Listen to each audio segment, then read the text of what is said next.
नमस्कार, NB news world में आप सभी का स्वागत है। मैं हूं धनेश्वरी देवांगन। अब खबरें विस्तार से। गौमांस खाने की अफवाह को लेकर मार दिए गए अखलाक के परिवार से कांग्रेस उपाध्यक्ष राहुल गांधी ने शनिवार को उनके घर जाकर मुलाकात की। कांग्रेस उपाध्यक्ष राहुल गांधी ने शनिवार शाम को ग्रेटर नोएडा के बिसड़ाहा गांव में अखलाक की फैमिली से मुलाकात की।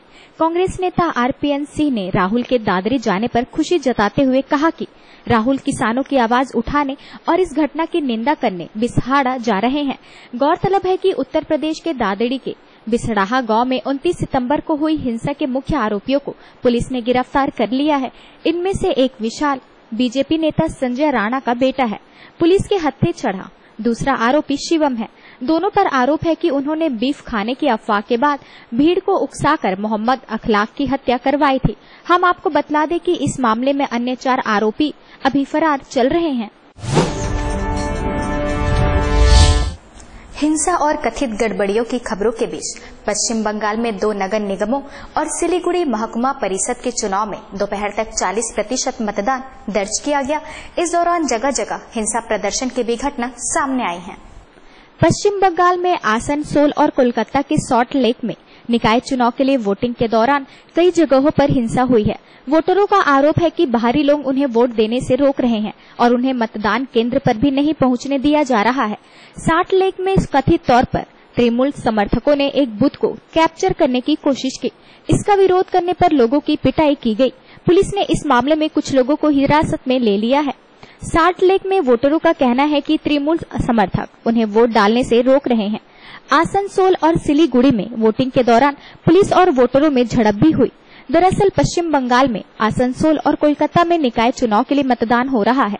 विधानसभा चुनावों से पहले विपक्ष के पास सत्ताधारी तृणमूल के वोट बैंक में सेंध लगाने के ये आखिरी मौका है। राज्य में निकाय चुनाव के लिए आसनसोल और कोलकाता के सॉल्ट लेक में वोट डाले जा रहे हैं। भारी बारिश के बाद ग्वाटेमाला में भूस्खलन से करीब 30 लोग मारे गए, जबकि सैकड़ों लोग अभी भी लापता हैं। दक्षिणी अमेरिका के ग्वाटेमाला के नजदीक एक गांव में कई घर जमींदोज हो गए, जिस कारण कई लोग लापता हो गए। राहत और बचाव कर्मी मलबे की खुदाई कर लोगों को बाहर निकालने की कोशिश में जुटे हैं। अभी तक कई लोगों को सुरक्षित बाहर निकाला जा चुका है, लेकिन चारों तरफ कीचड़ और पत्थर होने के कारण बचाव कर्मियों को काफी मुश्किलात का सामना करना पड़ रहा है। आपको बता दें कि गुरुवार को पूर्वी ग्वाटेमाला सिटी से लगभग 15 किलोमीटर दूर भारी बारिश के चलते चारों तरफ पानी भर गया था, जिस कारण यह हादसा हुआ है। घायलों को नजदीकी अस्पताल में भर्ती कराया गया है। इस हादसे में अब तक 30 लोगों की मौत हो गई। पाकिस्तान के सेना अध्यक्ष जनरल राहिल शरीफ ने अंतर्राष्ट्रीय समुदाय से भारतीय उपमहाद्वीप में शांति के लिए कश्मीर समस्या को हल करने की मदद करने की अपील की। पाकिस्तान के सेना प्रमुख जनरल राहिल शरीफ ने कश्मीर को विभाजन के अधूरे एजेंडे का हिस्सा करार देते हुए कहा कि यदि विश्व बिरादरी क्षेत्र में वास्तविक शांति चाहती है तो उसे लंबे समय से अटके पड़े इस मुद्दे को सुलझाने के लिए मदद जरूर करनी चाहिए।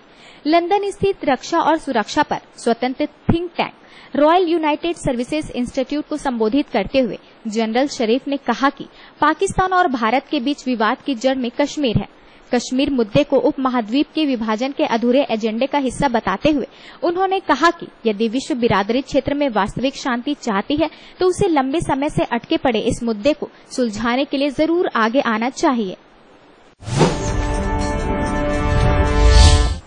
भाजपा अध्यक्ष अमित शाह शनिवार को बिहार विधानसभा चुनाव अभियान पर चुनावी रैली और कार्यकर्ताओं को संबोधित करने पूर्णिया पहुंचे।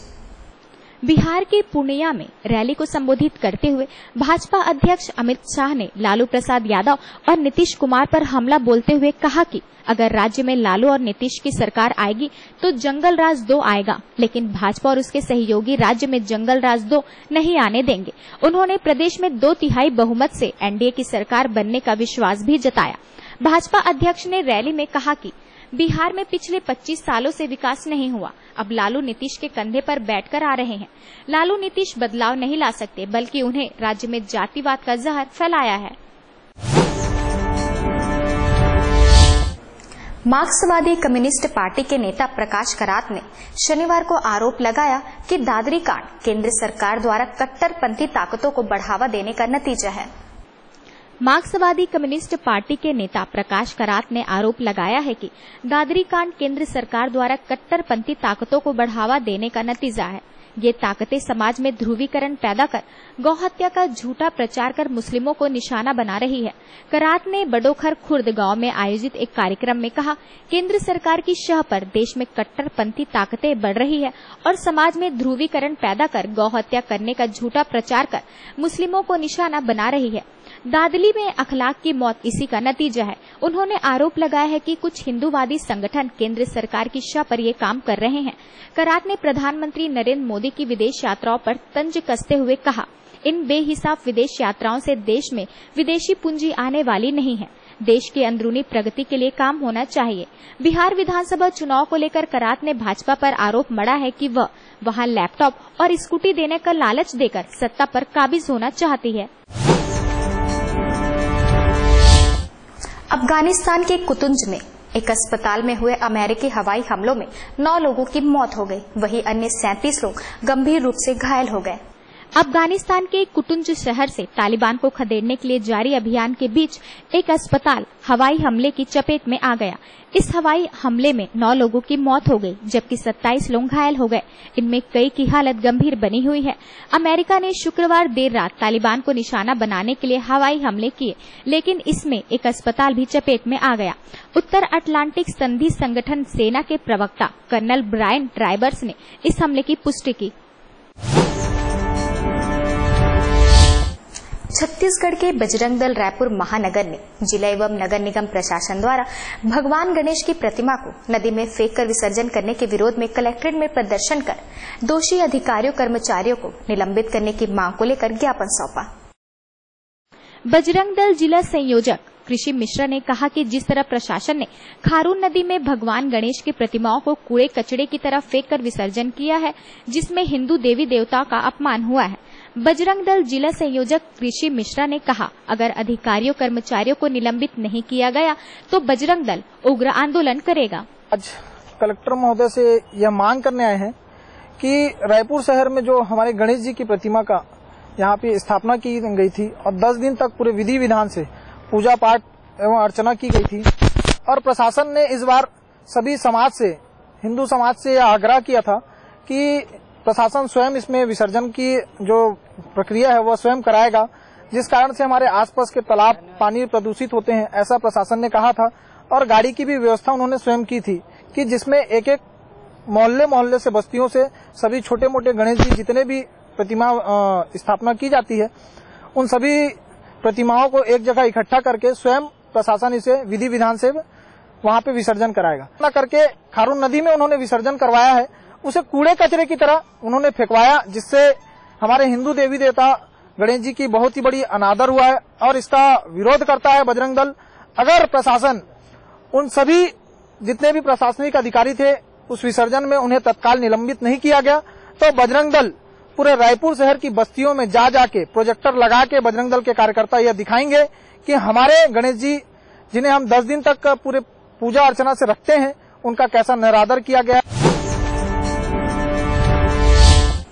छत्तीसगढ़ के प्रदेश कांग्रेस अध्यक्ष ने विदेशी खातों पर मुख्यमंत्री डॉक्टर रमन सिंह और राजनांदगांव सांसद अभिषेक से जवाब मांगा है। छत्तीसगढ़ के प्रदेश कांग्रेस अध्यक्ष भूपेश बघेल ने पत्रकार वार्ता में कहा कि ब्रिटिश आइसलैंड, कैमन आइलैंड, माल्टा आदि के जरिए दुनिया भर के भ्रष्टाचार का काला धन और भ्रष्टाचार का पैसा इन देशों की कंपनियों में निवेश होता है।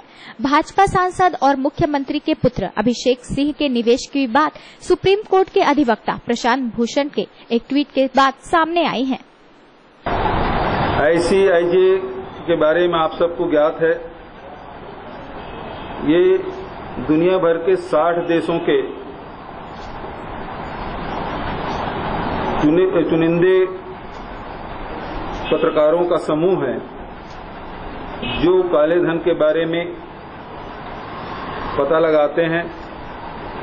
और आप ये भी जानते हैं कि प्रशांत भूषण जी विदेशों में काला धन के बारे में सुप्रीम कोर्ट में लंबी लड़ाई लड़ भी रहे हैं।